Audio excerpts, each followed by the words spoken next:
From this moment onward, consider this space ours. Outsiders, hit the road. Hold up, what's the deal here? What's got both of you fired up? Right after my mother's funeral, my mother-in-law and sister-in-law launched into a relentless tirade against me. My husband tried to intervene, but they kept on going. You're being deceived. Maybe someone's got you under a spell, they jeered. Yep, it's all because your mom coddled you. She's the one who molded you into this. It's all on her. When they started disrespecting my late mother, I snapped. I can handle them trash-talking me, but I won't stand for it when it comes to my mom. I'm Kathy, 35 years young. My husband David, just a tad older, and I crossed paths at work and tied the knot 5 years back. We used to share our space with my mom, creating quite the dynamic household. Looking back, these past 5 years have been a whirlwind. It all started at my dad's real estate firm half a decade ago. With a knack for understanding the ebb and flow of both people and money, I pursued economics in college and applied that know-how to my career. Yet, amidst my strides, there were whispers. Some attributed my success solely to my parentage, dubbing me the boss's daughter instead of acknowledging me by name. And then there was David, the golden boy of sales in the same company, drawing attention from all corners, leaving me on the receiving end of more than a few icy glares. Don't get me wrong, I'm not naive enough to claim all my achievements as solely my own. It's the collective effort of those around me. Still, it grated on me, being boxed in as just the boss's daughter. These trying times, my father passed away. With my brother stepping into the shoes as president, the disdainful glances directed at me only grew sharper. Must have botched something up if your brother's taking the reins now. Guess we'll just call you the president's sister, huh? Normally, I might have brushed it off, but in the wake of my father's funeral, those words cut deep. Mentally exhausted, I found myself grappling with a singular question. What do I truly desire? Even as I tried to soldier on, I felt a void, a lack of inspiration.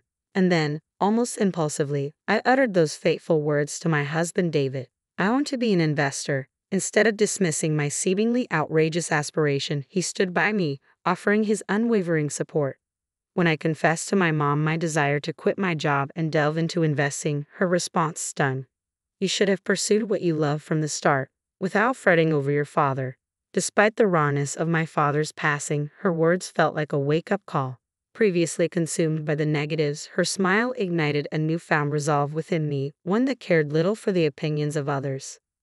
Amidst the chaos of funerals, estate settlements, relocations, and a whirlwind of tasks, I embarked on my journey as an investor. It wasn't all smooth sailing from the get-go, but with the unwavering support of my calm and cheerful husband and my mother's encouraging presence, I pressed on. With a combination of my savings and my father's inheritance, my investments began to bear fruit. Over the years, my income soared far beyond what I earned at my previous job, leading to a deeply fulfilling life. Yet amidst this joy, two shadows loomed large: my mother-in-law and sister-in-law, constant sources of concern. My sister-in-law, 3 years senior to my husband and 4 to me, remains unmarried. Since David and I decided to tie the knot, her demeanor suggested she wasn't exactly thrilled. Even my mother-in-law seemed to view me as nothing more than a privileged daddy's girl, despite my equal footing in the workforce. Despite my father's CEO status, each visit to my in-laws was met with snide remarks. Being the coddled princess, I bet you're useless at housework. It's a woman's duty, you know. Spare David the trouble. Mother-in-law, my own mother taught me well, so I'm quite capable. Besides, with both of us working, David and I share responsibilities. It was his suggestion, actually. But my mother-in-law wouldn't hear of it. Even my sister-in-law couldn't contain her frustration in my presence, insisting it's absurd for a woman to marry yet make her husband do chores. After my father-in-law's passing, my relationship with my mother-in-law and sister-in-law took a nosedive. Must be nice, living off David's earnings and lazing about at home. I'm dealing with so much since my husband's gone. How come you get to live so carefree, Kathy? Mother-in-law, as I've explained before, I earn my keep as an investor. I'm far from idling. If you're truly struggling, I'd suggest finding a way to manage your own finances. Besides, having kids isn't the sole measure of a woman's worth.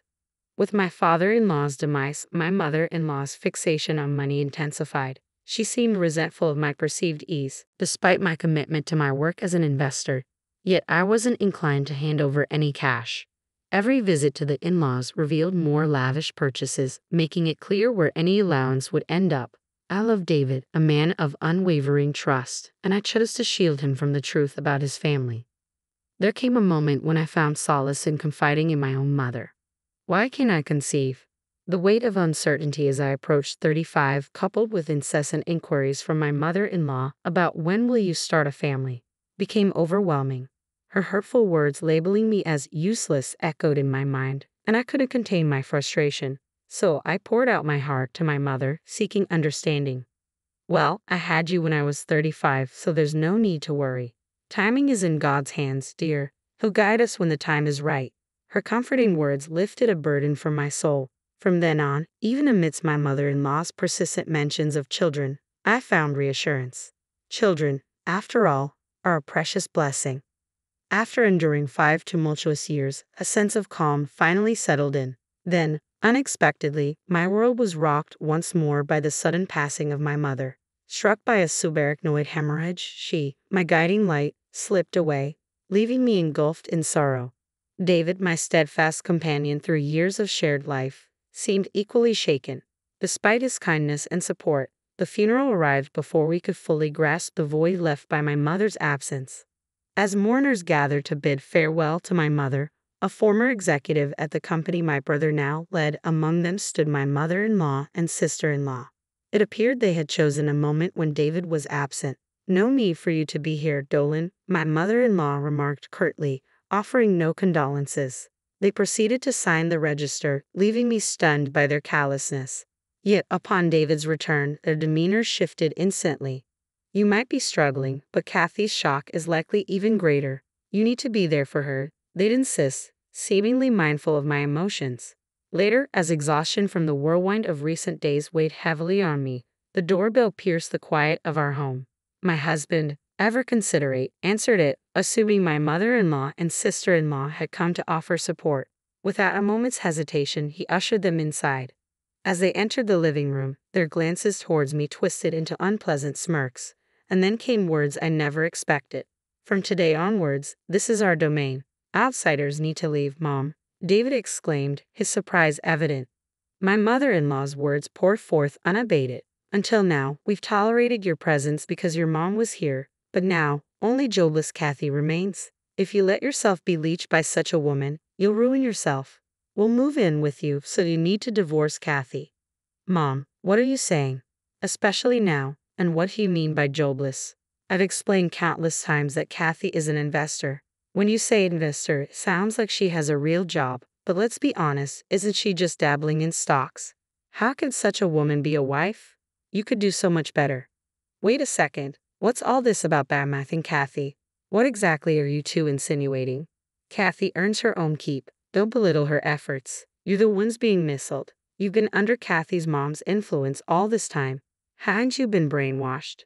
"That's right. Kathy's turned out this way because her mom spoiled her. I can see why David defends her. It's her mom's fault for raising her like this." As my sister-in-law and mother-in-law continued their disparagement of my mom, my simmering anger finally boiled over. I could endure their insults directed at me, but I refused to tolerate any disrespect towards my mom. "Stop tarnishing the memory of my late mother," I seethed, glaring at them. Yet they both grinned smugly, showing no hint of remorse. Fine, we get it. You don't want us talking about your mom, huh? Now that the mom who always sided with you and allowed you to be a recluse is gone, it must be tough to face the truth." My fists clenched, trembling with suppressed rage. Taking a deep breath to rein in my emotions, I prepared to fire back, but before I could speak, it was David who stepped in. "That's enough, Mom. Stop speaking ill of Kathy," David interjected firmly, addressing both my mother-in-law and sister-in-law. "Kathy isn't a recluse. She's a legitimate investor. My mother-in-law and I have been supporting Kathy's endeavors from the start. If Kathy were just fooling around, neither of us would have stood for it." Even my mother-in-law, sister-in-law, and I couldn't conceal our surprise at David's uncharacteristically stern tone. My mother-in-law seemed taken aback, scrambling to offer excuses. "Don't be so upset. Nevertheless, Kathy's lifestyle thus far has been sustained by your income, hasn't it?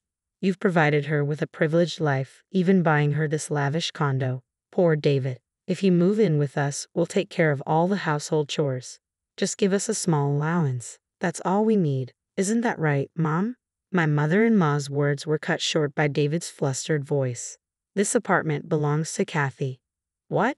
My mother-in-law's incredulous cry filled the room, her surprise impossible to conceal. She scrutinized David with wide eyes, as if seeking confirmation. This apartment belongs to Kathy. When did this happen? I never agreed to that. This apartment was part of my father-in-law's legacy, and Kathy inherited it. That's why the title is in her name. Besides, we split the living expenses evenly. I don't understand what you're insinuating, but Kathy earns more than I do. Both my mother-in-law and sister-in-law were taken aback by David's revelation. It was understandable. They couldn't have fathomed that I earned more than him. My mother-in-law's energy waned at David's words, leaving her looking like a deflated balloon. Taking the reins from her, my sister-in-law spoke up. That's impossible. Do investors really make that much?